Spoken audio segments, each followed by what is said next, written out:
Greetings, my fine mystic creatures, and gather round the black fire in the bin without end for another round of Dark Matter Elixirs.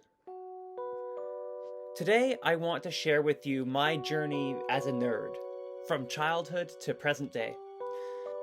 I'm doing this because I want to address something that's going on in pop culture that concerns me quite a bit. I'm going to use the word nerddom a lot in this video to refer broadly to nerd culture, so if I may quickly clarify what I mean by nerd here, I mean, broadly speaking, people who are deeply invested in certain fictional worlds or types of stories. Primarily, I suppose, the term nerd evokes science fiction and fantasy geeks, but when I talk about my own nerddom, it also expands to encompass horror fiction, martial arts cinema, historical fiction, and I suppose genre fiction in general. One of my favorite shows of all time is Twin Peaks.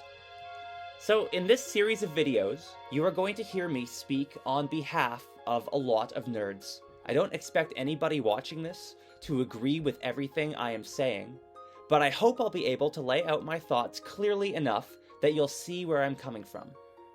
I'm also going to be using terms like normies and casuals to refer to people who are not nerds. I don't mean this in any way to be attacking or disparaging those people. We just need a simple term to refer to them by.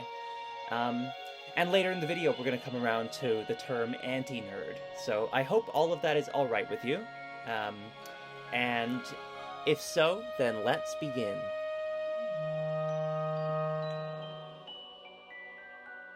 I was born in the mid-90s, and I grew up in the early 2000s, a time when kids with my sensibilities were truly spoiled.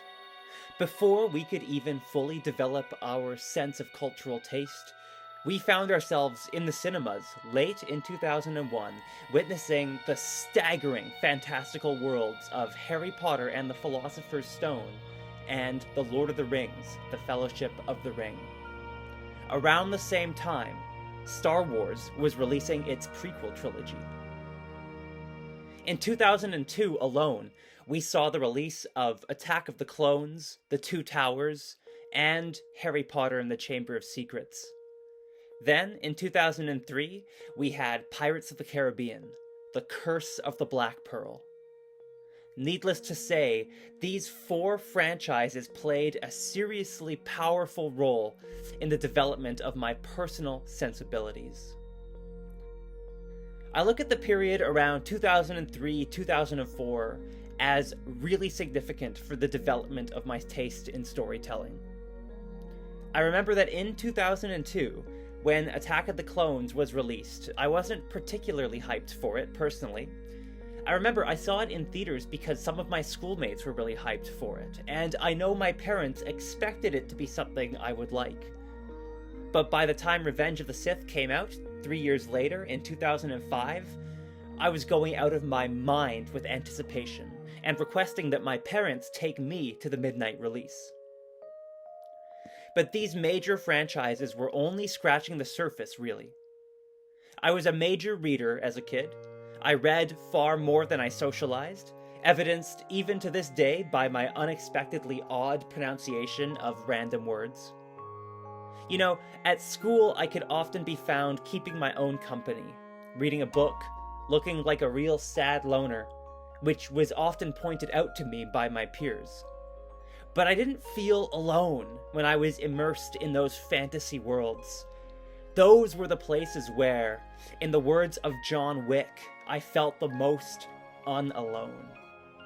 I loved hanging out with Lyra Belacqua from his Dark Materials, with Twig and Rook and Quint from the Edge Chronicles, and the Djinn, Bartimaeus, his reckless human charge Nathaniel, and the ringleader of the Commoner Uprising, Kitty Jones, from the Bartimaeus trilogy.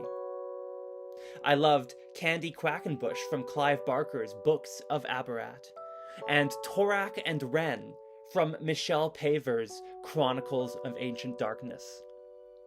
I loved Saphira and Aragon from Christopher Paolini's Inheritance Cycle. The list goes on. All in all, I was a socially awkward nerd who often found myself perplexed by, and somewhat repulsed by, the antics of my peers. So I found meaning and the ability to make sense of life in fiction. I remember this shot of Harry Potter from the opening of Order of the Phoenix really resonated with me, for all of the reasons outlined above.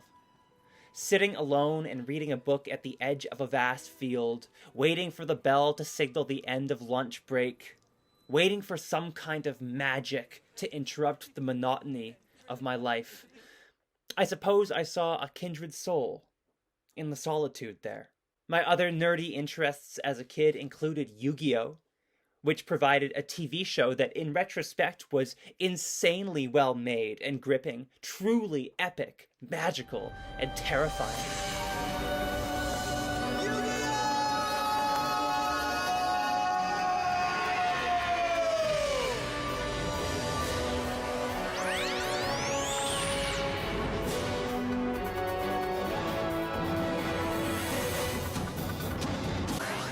A creature whose power is absolutely limitless! Meet your maker, Pharaoh! The last monster you'll ever see! The Egyptian god Slifer the Sky Dragon! How can I stop it? I always loved the Yu-Gi-Oh! Card game, and I will always insist that the social aspect of that trading card game made it a far healthier childhood activity than TikTok is for the modern youth. Pokémon was also a personal favorite, with movies that definitely cemented some fantasy ideas in my mind, but which also delved into properly challenging and profound subject matter. Human sacrificed himself to save the Pokémon. I pitted them against each other. But not until they set aside their differences did I see the true power they all shared deep inside. I see now that the circumstances of one's birth are irrelevant. It is what you do with the gift of life that determines who you are. And if you're talking about cartoons, then how could one fail to mention Scooby-Doo? I also became hooked on RuneScape for a while in elementary school. At first I started playing it because I wanted to fit in with my peers, but once RuneScape had me, it had me. I never did get that adamantium armor though. Later, the Yu-Gi-Oh! Trading card game would be replaced by Magic the Gathering, which has basically remained an interest between me and my nerdy friends ever since. It was a grand time to be a nerd, is what I'm saying here. And look, not everything we got was great. The Aragon movie in 2006 was a crushing disappointment, and the adaptation of The Golden Compass in 2007 was a slap to the face to book fans who were anticipating the book's explosive ending, because we had in fact seen clips from that ending in the trailer. I'm not yours! I'll never be yours! But then the film chickened out and faded to black after completing only 2 acts of the story, leaving a bewildering cliffhanger and a real feeling of having been grifted out of our ticket money. But those were the exceptions. For the most part, we were eating good back then.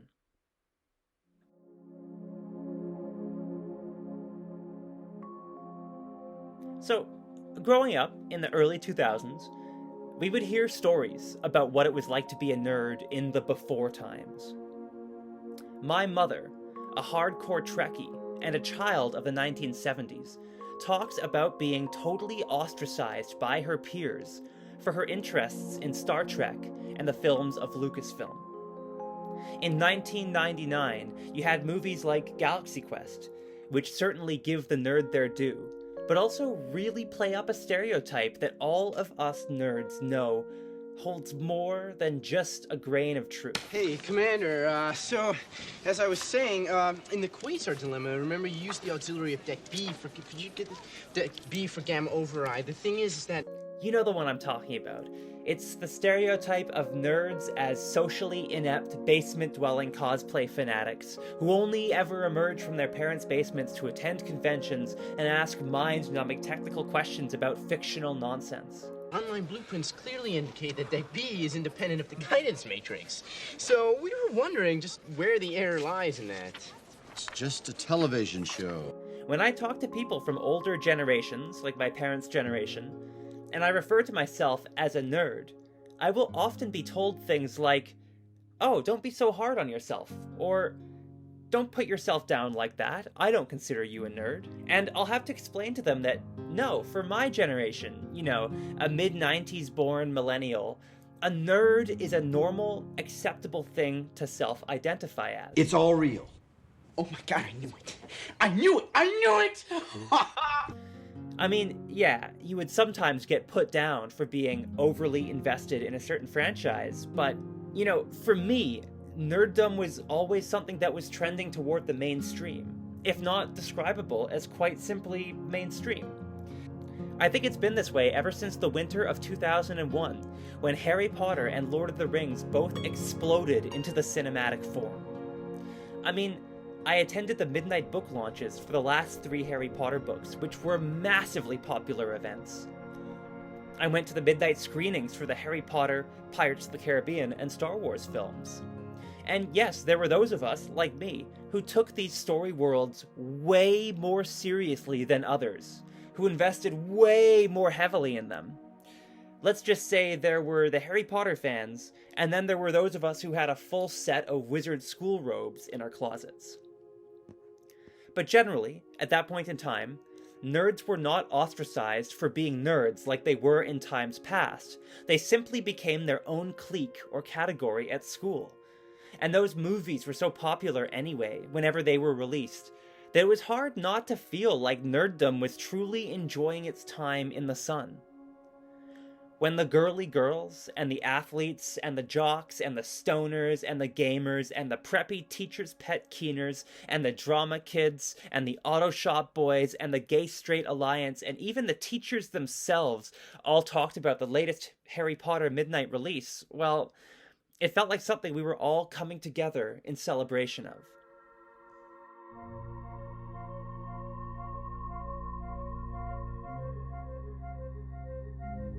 And then, in 2011, Harry Potter ended, with the 8th film hitting theaters.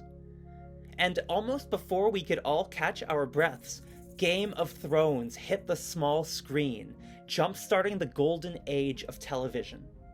It didn't hurt that a number of actors from Harry Potter made the transition to Game of Thrones. We had grown up with Harry Potter, and Harry Potter had grown up with us. And so when it ended, and Game of Thrones started, it really felt natural for a large number of Potter fans to shift over to Game of Thrones, where a handful of familiar faces helped ease us into a much more challenging era of storytelling. We nerds were adults now, but we hadn't aged out of nerddom. Nerddom had kept up, and was for adults too. And so the 2010s were off to a great start, as far as we nerds were concerned. Right? I mean, it really felt like we were being taken care of. Game of Thrones was picking up momentum to an insane degree. It was very quickly becoming a cultural phenomenon, widely considered to be one of the greatest television shows ever made. I remember hearing my boss at work complaining about how long we had to wait between seasons. I remember old Republican grandpas and young tree-hugging feminists and everyone in between coming together to watch this outrageous, shocking, epic show about dragons and ice zombies and black magic. Theorizing about what the next Lannister betrayal, Baratheon power play, or Stark secret was going to be became standard dinner conversation fare amongst respectable company. God, even movie nerds, like proper cinephiles, even they seemed to love it. And there were those like me who fell so head over heels in love with Game of Thrones, we surely became insufferable to those of our peers who just didn't dig it. I mean, that show was a revelation, constructed in such a way that we were constantly fearing that these beloved characters, well, that we were witnessing their final moments at any given time. With Game of Thrones, HBO seized upon a unique, once-in-a-lifetime opportunity in pop culture storytelling. That is, the opportunity to successfully play with audience expectations, as those expectations were an active chrysalis, riding the frontier of a brave new era of storytelling. That was magical. Finally, it felt like we, the nerds, had won. Dragons and zombies had become the subject of serious, realistic storytelling. Gods, we were spoiled then. Right? Right? And it wasn't just Game of Thrones. 2011 marked the release of The Hunger Games, first of another young adult film series, which proved quite enthralling for adult audiences too, especially once things started heating up with Catching Fire. And look, I'll admit, it wasn't all excellent. When the Hobbit film trilogy was released between 2012 and 2014, a lot of Lord of the Rings fans, myself included, felt pretty let down by a trilogy that was evidently lower in quality than the Lord of the Rings trilogy. But The Hobbit was also a story that simply did not need to be a trilogy in the first place, evidenced by the fact that in the beginning it was developed as a two-part film adaptation with Guillermo del Toro attached to direct. But honestly, in the years since the Hobbit films have come out, my opinion has softened on them drastically. And with the Rings of Power to compare it to in 2022, I have now concluded that the Hobbit movies, while admittedly much worse than the Lord of the Rings films, are halfway decent, with a truly great film or two buried somewhere within all the bloat and padding. It's mostly rewatchable, but I'm jumping ahead here. Let's go back to 2012, when Disney acquired Lucasfilm. Oh my god, I remember being absolutely out of my mind with excitement when that news dropped. More Star Wars was coming, and perhaps better Star Wars than what we got in the prequel trilogy? And look, this is coming from someone who, today, at the end of 2023, adores the prequel trilogy and will absolutely apologize for it, and die on the hill of defending it as a legitimately great trilogy of films. But I cannot deny that the prequel trilogy is rough around the edges. And back in the day, of the four main film franchises that I listed, which were the tentpoles of the fabric of my childhood imagination, Lord of the Rings, Harry Potter, Star Wars, and Pirates of the Caribbean, Star Wars is the one that was the easiest to criticize on account of the prequels. I don't like sand. It's coarse and rough and irritating, and it gets everywhere. Not like here. Here everything is soft and smooth. Out of all my nerdy interests, Star Wars was the easiest to point to if one was inclined to argue that nerds were uncultured people with immature taste, with no sense of the finer points of art or cinema. That, by the way, is part of the reason why nerds were so pleased with Game of Thrones. For the most part, that show was considered to be well made, cinematically speaking. And it had ice zombies and dragons and black magic. So those magical fantasy elements were shown to be compatible with quote-unquote elevated art, not indicators of base art, if that makes sense.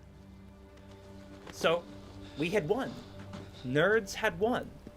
And as we enjoyed the spoils of our victory, we dropped our guard. And we were betrayed.